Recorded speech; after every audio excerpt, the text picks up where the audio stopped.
Falling out of love possible? Na-fall out ka ba? Yes. Every single day. Bakit ka na-fall out? Fall out of love? Ano ba? Before mga previous relationship? Oo naman. So, hindi mo na talaga sila love? Ngayon? Ano ba naman tanong? Hindi, nung naghiwalay kayo. Ay, kasi mga dahilan ng hiwalayan. Yung una, Huwag mo na sabihin. Ako, masakit man sabihin, sorry sa mga girls, pero talagang feeling ko na fall out ako. Kaya ako nakipaghiwalay. Hindi ko naranasan talaga exactly yung fall out. Pero sa hindi ko nararamdaman yun. Yung sa akin, kung sinasabi mo sa akin na napo-fall out of love ka everyday, ako hindi ako napo-fall out of love. Hindi, salbahe ka, napo-fall out of love ka na pala.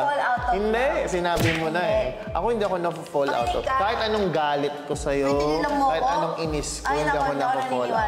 Parang ano na ako eh. Hindi, sinungaling. Imprinted na. Oh, you're a liar.